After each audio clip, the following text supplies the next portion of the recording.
What's up, everybody? Welcome back to After the Storm. This is the Canes game review for game number 42 of the season, a 2-1 victory against the San Jose Sharks.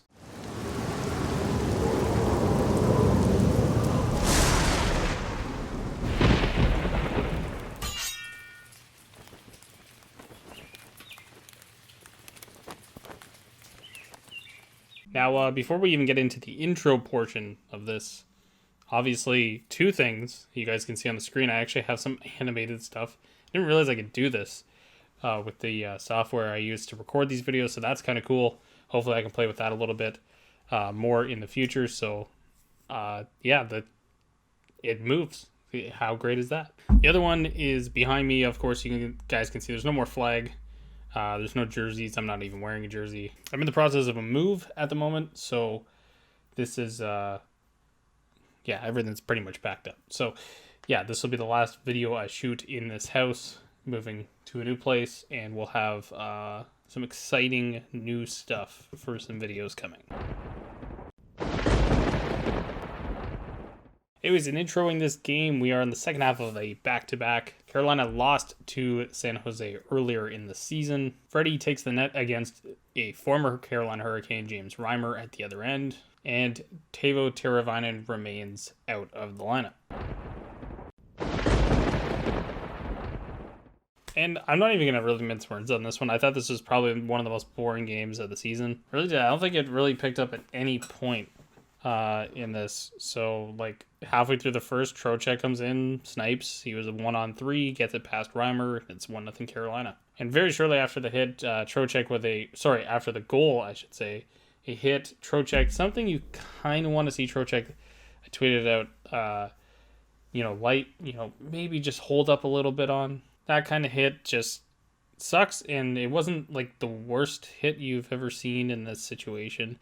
Obviously not a good one. Semek was hurt. I think somebody tried to come and fight Trocheck afterwards. And then we had a little bit of rough stuff before the referees kind of came in and killed all that off. Veal with a hit on Svechnikov into the door that was open. Didn't really like that, but I think Svechnikov was a little banged up on the play, but he otherwise would turn out fine on this one. Veal and Svech go to the penalty box. Veal with the extra 2 for roughing, so Carolina heads to their first power play of the game. San Jose kills this one off rather easily.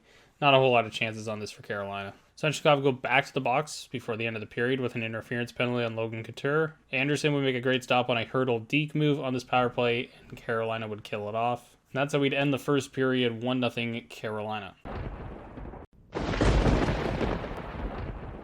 And honestly, for the second period, I barely wrote anything down. I think I have 6 things written down.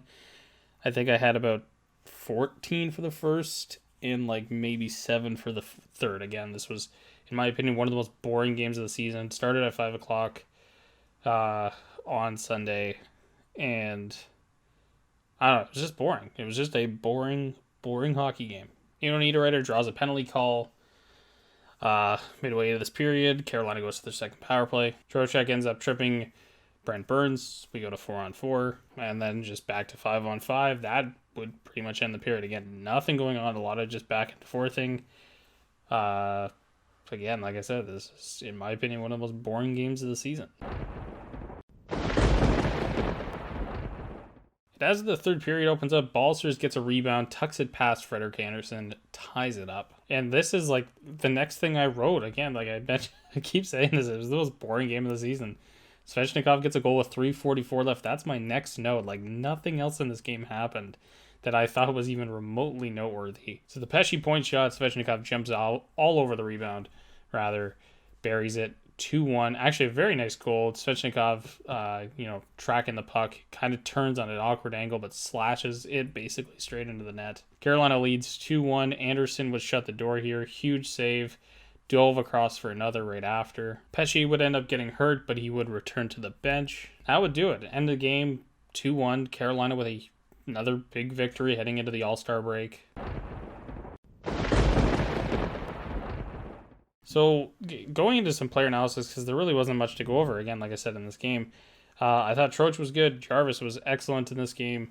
Pesci probably had one of his best games of the season. And of course, Frederick Anderson was a brick wall behind, only allowing the one goal to Rudolph Balcers. Average, I had nobody. I thought everybody kind of had a good game. Bad, nobody. Like even the people you're expecting that kind of were going to have a bad game didn't have one in this one. So I thought everybody was pretty good. Solid effort all around. Just a very boring matchup here. And for the Sharks, I'm going to take the opportunity. I don't remember who I highlighted early on in the season. Maybe I can flip back. I don't know what game we even played the Sharks early on in the season. Oh, 17. I flipped right to it. Look at me go.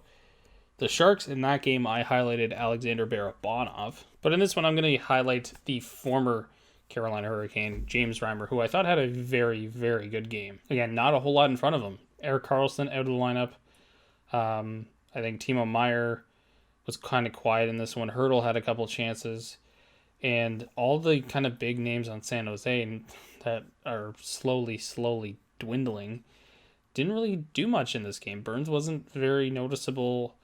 Hertl had maybe the one chance, as I mentioned. Meier was very quiet, so that was pretty much it. But I thought Rhymes had a great game.